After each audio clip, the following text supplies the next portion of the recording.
Thanks, Fred, and welcome to Political Junkies. I'm your host, Justin Marshall. My co-host, Ryan Owens, is off this week. We have a very special edition in keeping with the municipal election that's happening on May 14th. We have a very, very special guest. I am in studio with André Faust, Ward 6 candidate. André, how are you doing today? The very best from Ward 6 at Darkest Point, Ward St. Mary's, and we'll even include DeWitt Acres on that one there. Excellent, excellent. André, how's things? First I want to kick off, if you guys have any questions for the Ward 6 candidate, please tweet us at JustinMarshall8, or you can also grab me on Facebook. You can private message me at Justin Marshall, or you could say it in my thread. So Twitter would probably be the easiest. We are taking no phone calls. We've had some problems, so please get on Twitter, tweet us your questions, and be sure to hashtag it FredVotes so that everybody else can see that, and be sure to tweet lots of questions. So, André, how's the campaigning thing been going, really? We always keep things a secret. We have a strategy and a plan that's going to be kicking off this week. As you know, there's two others in my ward that are running. Relative to my age, a young fellow there, Ian Letourneau, myself, and unofficially, Marilyn Curtin is going to be putting her name forth. So, just with us three, that is going to be, our ward is going to be one to follow, because you can cut the statistics no matter what way. One day it looks really good for Maryland, another day Ian's the man, and another day the fellow from down the floodplains is in the picture. How tough is it to run against three candidates? Because I mean, just covering elections in past, it's a lot of vote splitting, André, and do you feel that that's going to be tough there? I mean, you got your incumbent there, Marilyn. She gets her base, and you and Ian are trying to steal the leftover votes. Do you think you are going to split? We don't steal leftover votes. We influence thinking. But with three people, I mean, again, like if you try to cut it up, like I say, it's this early in the game now. A week before the election, ask me the same questions, and I'll probably be able to give you some pretty accurate figures to where each one of us is going to be standing at. But right now it's anyone's guess because of that triad. It can go any direction. Ian, I've been following Ian.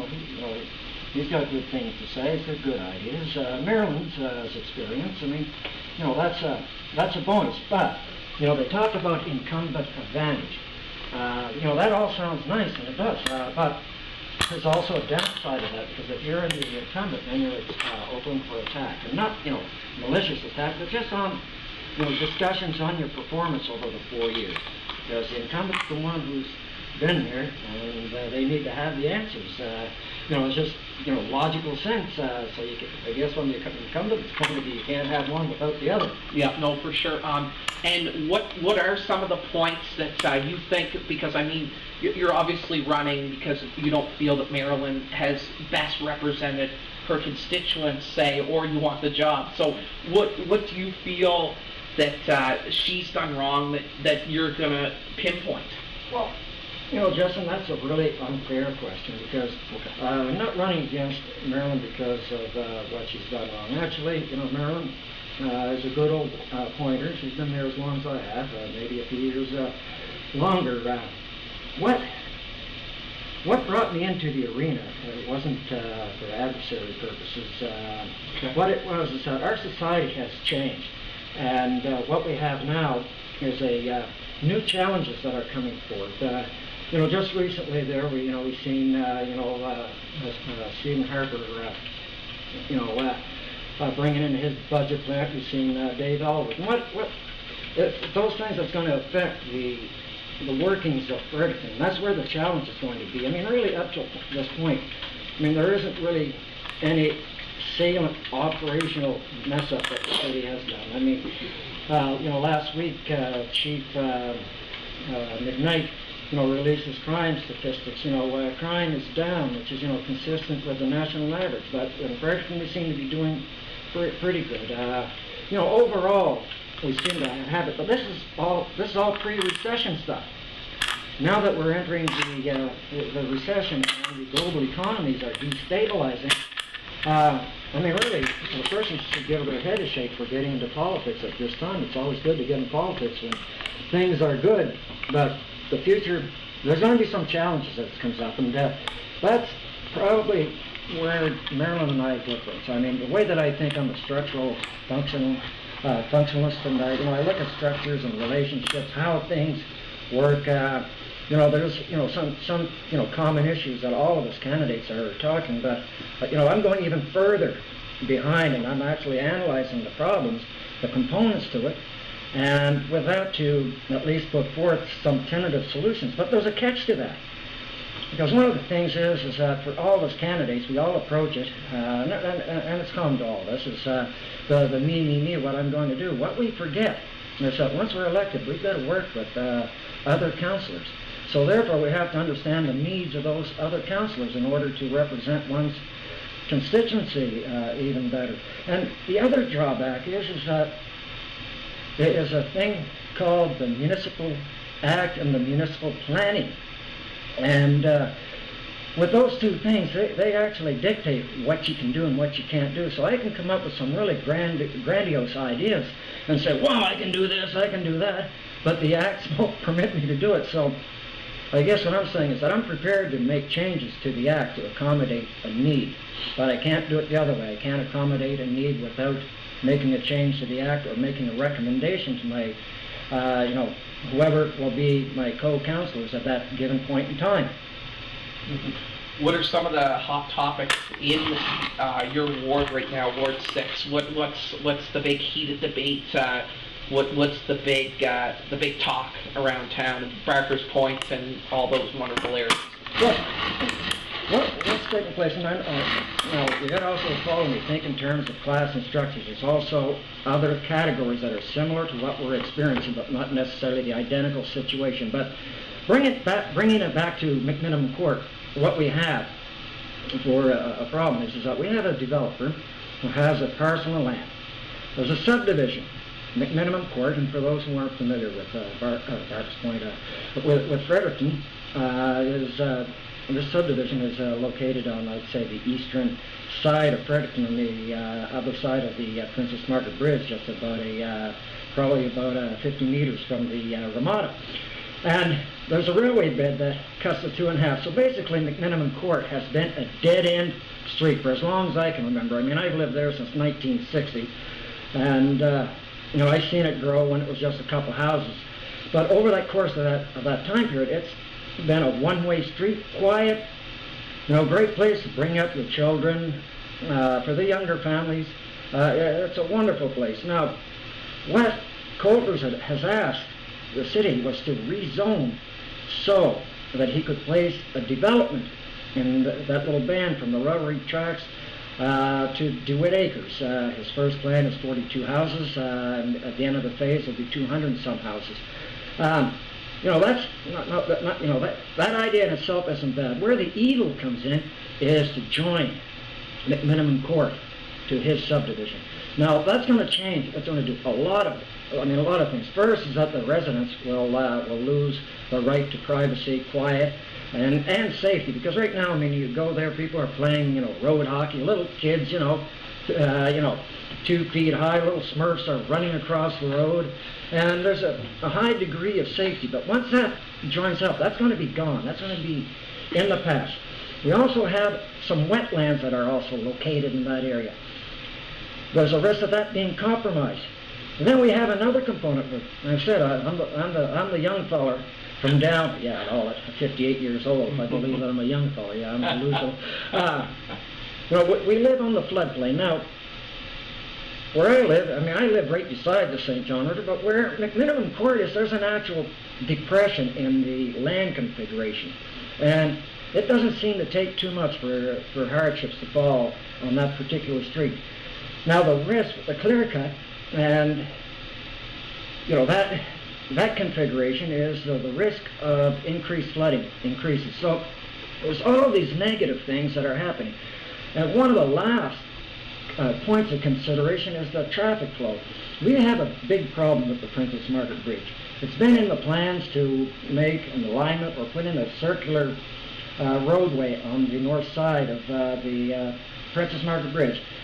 But, provincially, they've been, they've been masturbating with the friggin' issue, and local, we haven't been overly aggressive on pushing, and in ways this limitation is not fair for the developers, because in essence it bars the developers from doing anything, because anything that they do that will affect traffic will create a congestion problem at that particular end. Right now, if you're there through peak traffic periods, you'll see that it's a nightmare. It's a horror stories. There's glass on the ground. People are smashing into the side of each other. People are flipping the fingers to each other. It's just a place of frustration. It's horrible. It's a mess. And now that's under the existing. Wait till we add 240 houses to the equation. What I want to ask, though, Andre, is how do you expand Fredericton but not kill the quiet and stuff like you do? Because I mean, what a lot of people say, that they want to expand Fredericton but they don't want to get rid of the quiet. How do you do both of those? Well, how that is done is through careful planning. Well, I'm no expert in the municipal plan nor the municipal act, but I've been studying it quite at nauseam. It's been my bedtime reading.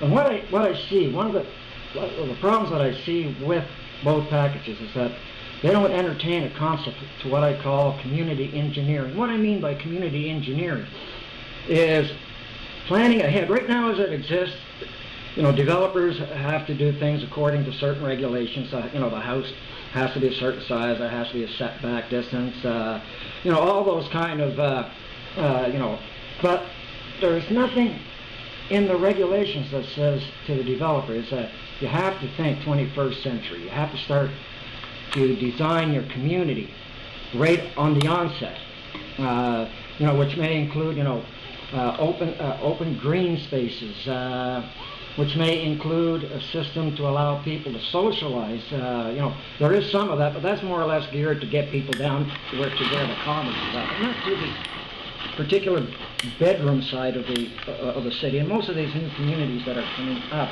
are precisely that. They're bedroom communities. What you end up happening, or what I see, is what I would call assembly line development. That you build the houses, first you strip the land clean of everything.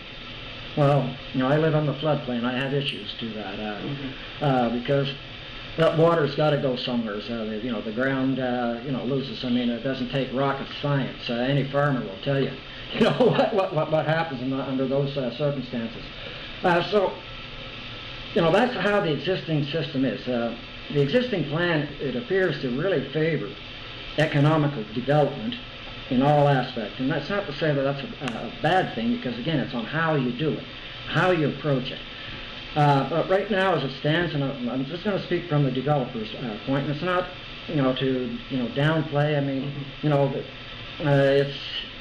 it's again to encourage that you don't have to do things the old way.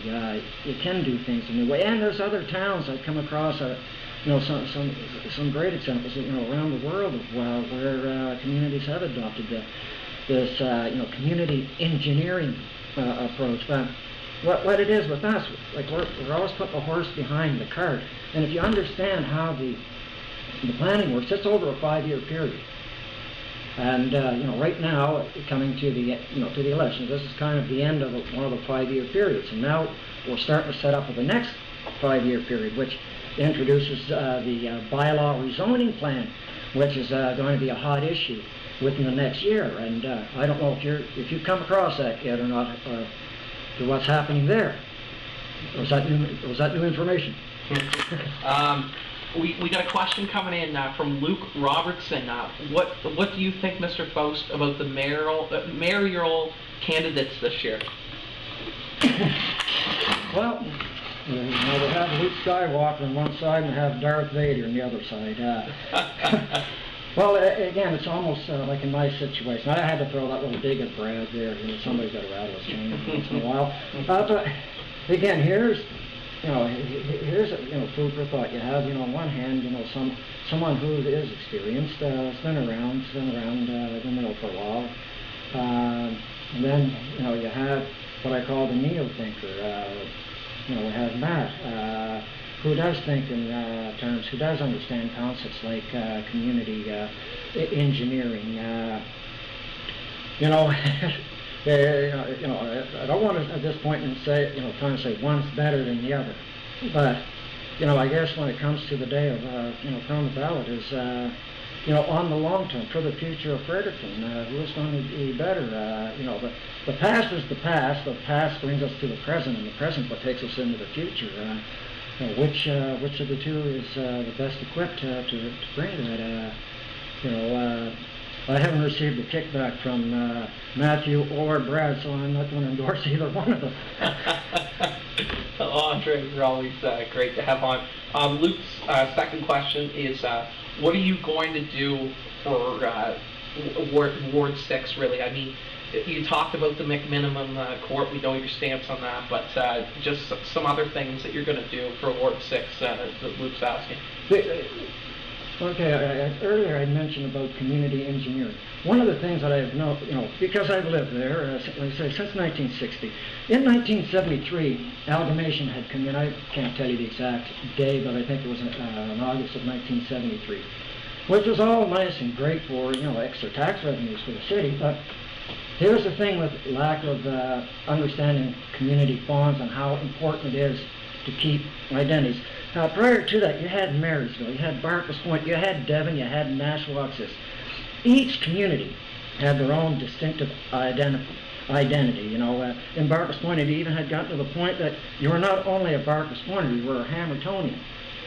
Now, what has happened after amalgamation, of course, we got pulled into the bigger pot, or what we could call assimilation. And that community identity's been lost. So one of the simple fixes to that is to start putting signs on them, something to the effect, welcome to Barker's Point, welcome to Devon, to bring back that community identity, because that is, in the long run, a very important thing. I had spoken with Chief McKnight, and I had talked to him about, bonds in communities and crime, and he agreed, that if you have a close-knit community, your crime rate goes down. It takes less policing. So that's the direction that I'm going. Did he agree? Yes. Of course, he's attended workshops, around the world. So he's gotten a chance to see other locals besides Fredericton. And again, on like each one of us, Marilyn will have a theme, Ian will have a theme, and I have a theme. And my theme is bringing communities together, people before profits. To bring back what I will call district meetings or ward meetings. Now, others have spoken about it, but those meetings, you have to think ahead, because you can get people in once or twice, but you have to put a feedback mechanism. So when those people come to your meeting, they've got to get information back. And one of the big errors of the past is that bridge gets broken. People will come to a meeting, there'll be a lot of discussion, people will go home, and no one hears anything. And of course, there's no incentives because they're not getting that feedback. So the quick answer, I think, these things are always hard to give a quick answer because there's a fair amount of sociology that's also involved in behind, and I hope that I have been able to at least approximate the answer to the question. No, for sure. Just talking, you're still on as of now the District Education Council.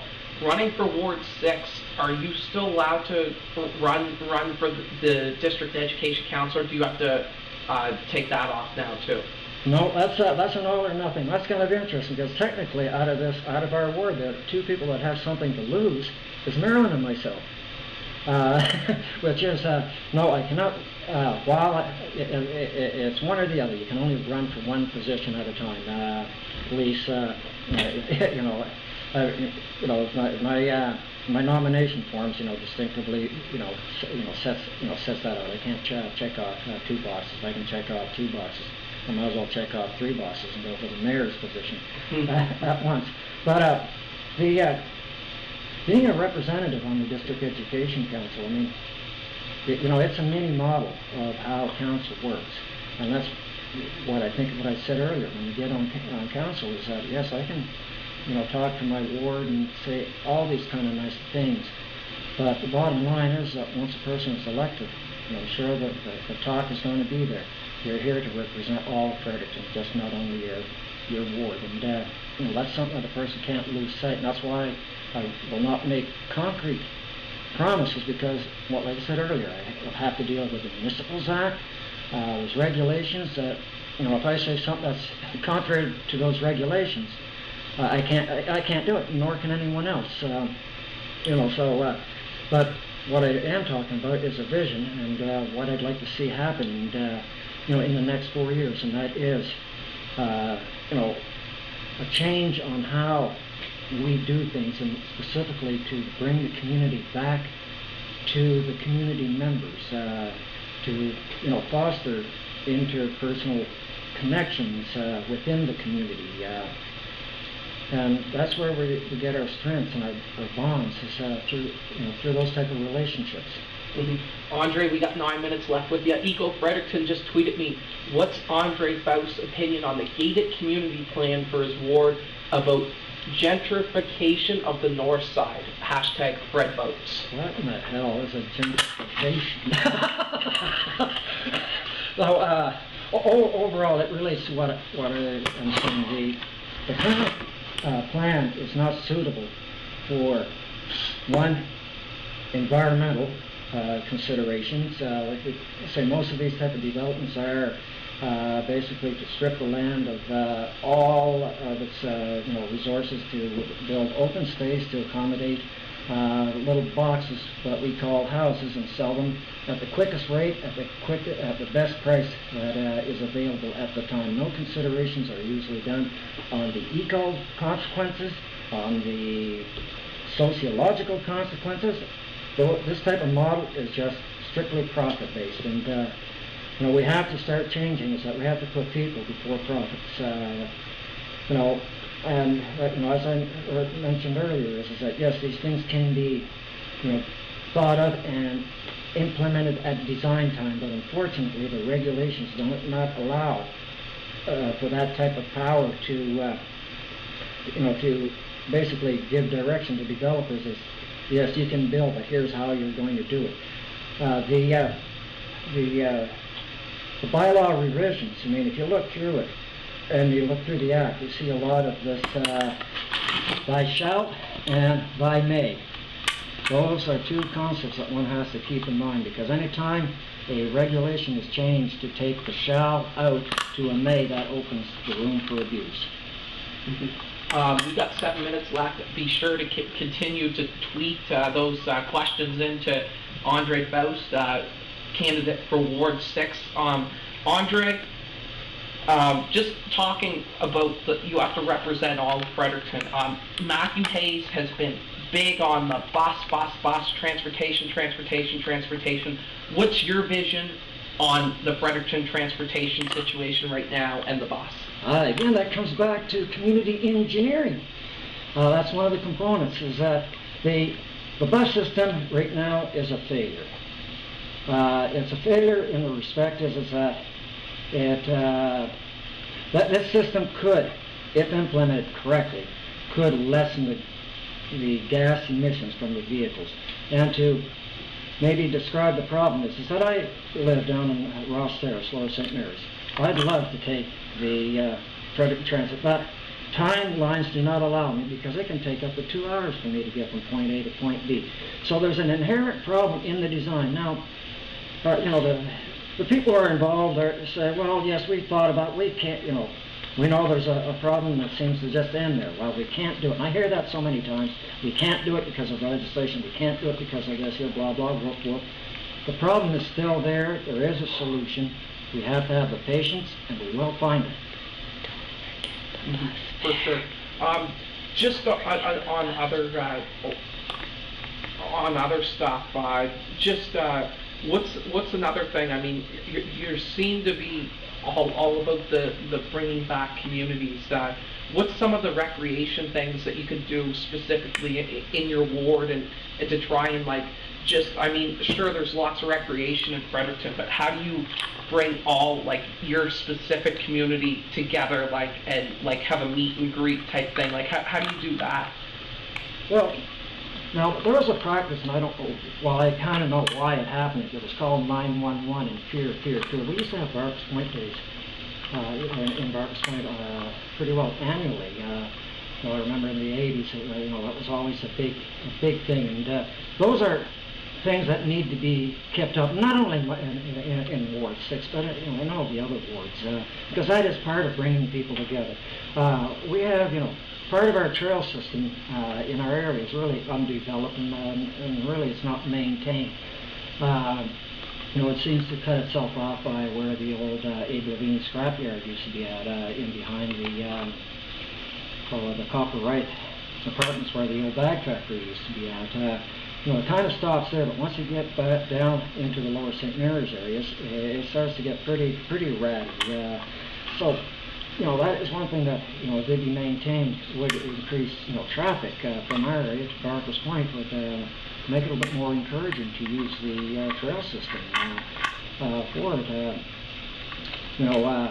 Now we have the St. John River that runs, and this again goes back to how community planning goes. If you look in Devon, you see a lot of townhouses that are built right on the shoreline. And they're trying it in our area, right behind the Ramada, and there's this move of, townhouses. Well, when these are developed, those are no longer really accessible. That shoreline is not really accessible to the community at large because it becomes private property to whoever the leaser is.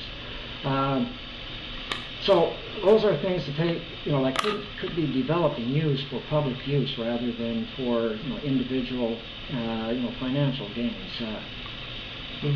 For sure. We're just going to wrap it up here with just one last question.